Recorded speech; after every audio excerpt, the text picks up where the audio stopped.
Well, hello.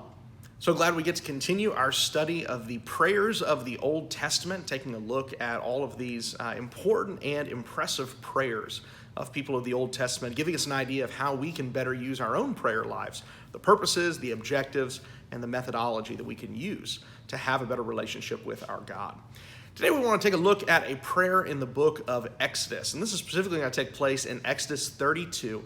And we know the story of Exodus at this point. We know that Moses has led Israel successfully out of Egypt. God has struck Egypt, with these plagues, and Egypt has been forced to give up their Israel captives. They're led through the Red Sea. God gets this great military victory over the Egyptians. And then Moses leads Israel to Mount Sinai. We've already seen some warning signs because the multitude start to kind of complain and people start to get frustrated and even suggest maybe we should go back to Egypt. But they keep on and they keep on getting there. And finally they arrive at Mount Sinai. And there is this incredible divine light show of lightning and fire and smoke all around the mountain of God. And God speaks out of this great place, and he tells Israel what he wants to do. He wants to enter into a covenant relationship with them, to make them a holy nation, a nation of priests before him. And really, this is all in fulfillment of the promises made to Abraham, that this nation of his descendants would be the blessing for all of the earth. And so God offers these terms. Israel accepts those terms and then sends up Moses kind of as their representative to go before God and receive the terms of the covenant. They accept the covenant, and then Moses goes back up the mountain. And he goes up for this incredible purpose, to learn about the tabernacle, the dwelling place of God, this kind of almost like a mobile hotspot of God's presence in the midst of Israel. He gets all these beautiful descriptions of it and how he's going to build it and what it's going to look like and what the process of that all is. And everything seems like it's going really well until we get to Exodus chapter 32, and that is the infamous incident of the golden calf. And we know that story very well. We know that Israel goes to Aaron and they're like, hey, Moses has been gone forever. Fashion us an idol. Fashion us a God that we can follow. And Aaron, according to his claims, just throws something in the fire. But he forges this golden calf so that all the people can begin to worship it. And they begin to, essentially have this ginormous celebration and party before it. And they're indulging in debauchery and sin. And then the Lord tells Moses, go look at what they're doing. And so the story goes in 32 and verse 7. It says that the Lord spoke to Moses, "Go down at once, for your people, whom you brought up from the land of Egypt, have corrupted themselves. They have quickly turned aside from the way which I commanded them. They have made for themselves a molten calf and have worshipped it, and have sacrificed to it, and said, 'This is your God, O Israel, who brought you up from the land of Egypt.' The Lord said to Moses, 'I have seen this people, and behold, they are an obstinate people. Now then let me alone. Let my anger burn against them, that I may destroy them, and I will make of you a great nation.'" This is a really momentous occasion. God is basically saying, hey, you get out of my way. You don't have to deal with these people again. I'll destroy them all, and I'll restart with you, Moses. You alone will be the righteous remnant. You alone will be the ones that I restart. Now, again, we consider this from God's perspective. Why is God saying this? Did God make a mistake here? Did God pick the wrong people? Did he start at the wrong time? I don't think this is so much a test of God, a question of God. I think this is a test for Moses. Is Moses going to allow this to happen? And what we see then in the prayer that Moses is about to offer, this entreaty that he gives, really explains, I think, why this passage is occurring.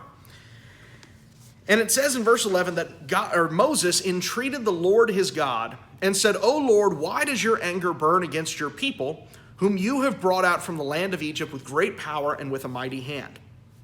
Why should the Egyptians speak, saying, 'With evil intent he brought them out to kill them in the mountains and to destroy them from the face of the earth'? Turn from your burning anger and change your mind about doing harm to your people. Remember Abraham, Isaac, and Israel, your servants, to whom you swore by yourself, and said to them, 'I will multiply your descendants as the stars of heaven, and all this land of which I have spoken I will give to your descendants, and they shall inherit forever.'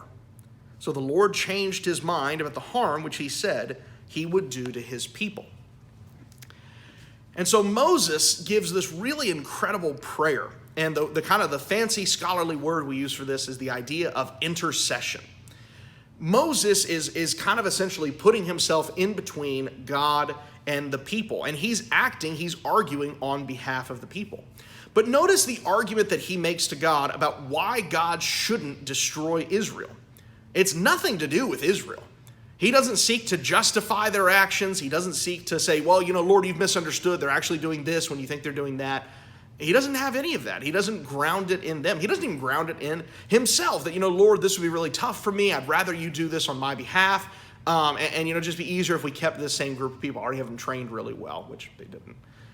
Instead, the intercession is based off of the character of God.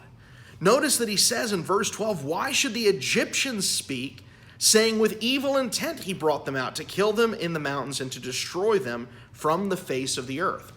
Moses' concern is that God would be dishonored before other cultures, particularly the Egyptians. The Egyptians would then be able to say, if they get word, because it's hard to not notice the destruction of 600,000 people, they get word that this great nation that fled from them, well, God lured them out just to blow them up at Mount Sinai.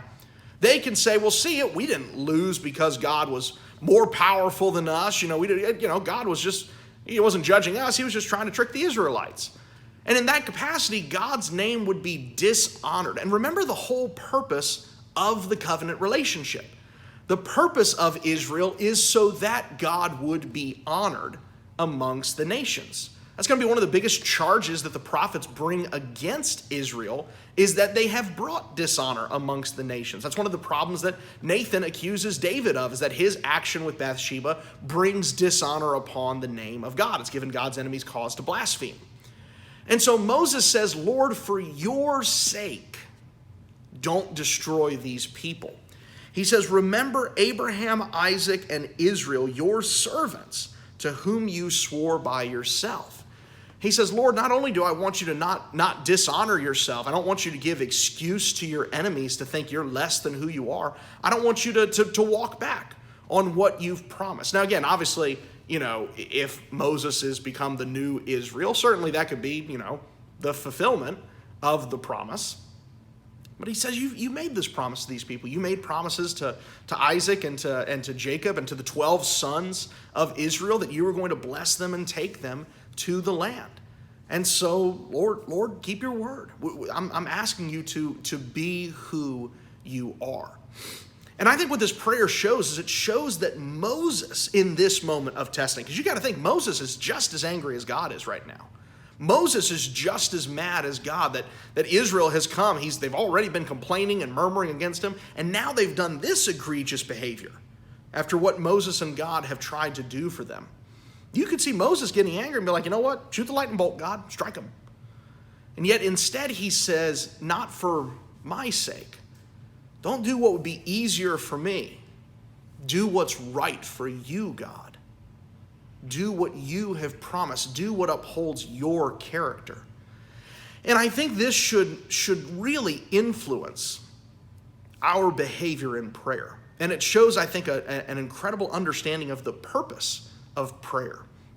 That prayer is ultimately not seeking to bend God to our will, but seeking to bend us to God's will.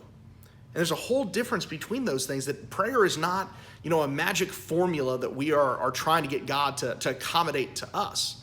Now, that doesn't mean we don't ask God for things. It doesn't mean that we don't seek after, God's approval. It doesn't mean that we don't pray for our own sake.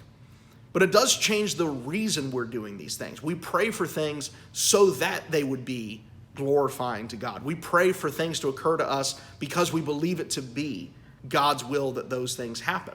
And that's why, James gives this great, caveat that whenever you pray, you say things, if the Lord wills.